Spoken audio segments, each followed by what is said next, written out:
Hello welcome friends, welcome to our YouTube channel Shield education.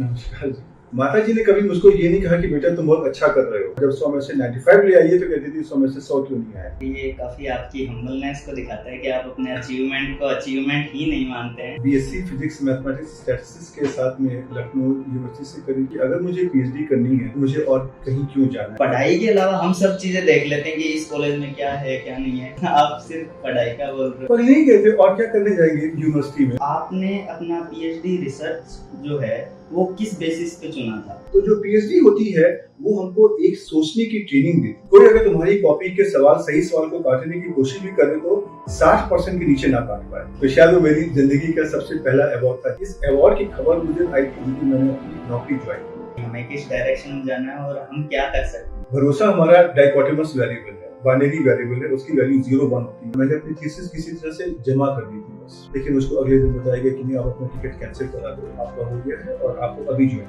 3 साल काम करने के बाद मैं पोस्ट डॉक करने यूएस चला गया और 1 साल बाद मैं आईटी कानपुर को ज्वाइन कर लिया था। एडमिनिस्ट्रेशन के कारण मैं आज अपने स्टूडेंट की क्लास नहीं ले पाया। उस दिन आपको एडमिनिस्ट्रेशन छोड़ देना चाहिए। अगले साल का जी का एग्जाम होगा वो कंप्यूटर बेस्ड होगा। देश भर में अलग अलग कारणों से खलबली मची। शायद 1 साल में 16 या 17 कोर्ट केसेस मेरे ऊपर करे गए थे। रिलेटेड नहीं था, जो सच नहीं था, लेकिन वो भ्रम चल रहा था। भारत सरकार ने उस वक्त मेरी बहुत सहायता की। के सर के नक्शे कदम पर आप चल रहे थे। इकोनोमेट्रिक्स में भी आपने रिसर्च किया। आसपास के लोगों का क्या रिएक्शन था कि आप पिता जैसे ही बन रहे हैं? अल्टीमेट तो ये है कि शेर का बच्चा शेर होगा, बिल्कुल है ना। बहुत अच्छे नंबर आएंगे, 90% नंबर आएंगे। हमारे पिताजी वहाँ पे प्रोफेसर है, हेड है, और ये उनका बेटा है। तो मुझे एक अंदर से लगता था ऐसे क्या बात है। मैं भी तो मेहनत कर रहा हूँ, लेकिन सब लोग मुझको उनका बेटा मानते हैं। टाइपिंग करने की बहुत सुविधा नहीं होती, तो कार्बन लगा करके एक पेपर की 5-5 कॉपी बना करके उसको पब्लिश होने के लिए भेजते थे। बीके सर मेरे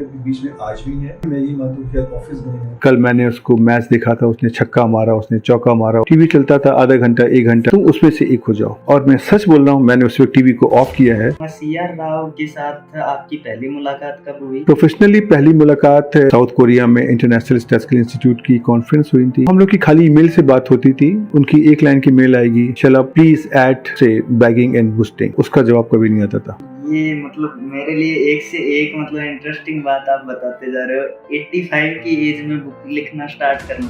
यस, आज वो 101 साल के हैं और उनके रिसर्च पेपर आज भी छप रहे हैं। पूरी दुनिया ने उनकी 100वीं बर्थडे सेलिब्रेट करी है। हमें थोड़ा सा छोटा सा भी फेलियर मिलता है, हम गिव अप कर देते हैं। उनको यूएस का जो भी हाईएस्ट मेडल होता है वो भी दिया गया। You are a wonder man. मैं उनको आम आदमी की तरह ट्रीट नहीं करता हूँ। डेटा साइंस, बिग डेटा, ये जो फील्ड उभर करके आ रहे हैं, आज से 25 साल पहले लोग इसकी बात नहीं करते थे। क्यों? क्योंकि उस वक्त साधन नहीं। अगर मैंने आपकी सहायता करी है तो आप आगे जा करके औरों की सहायता करोगे।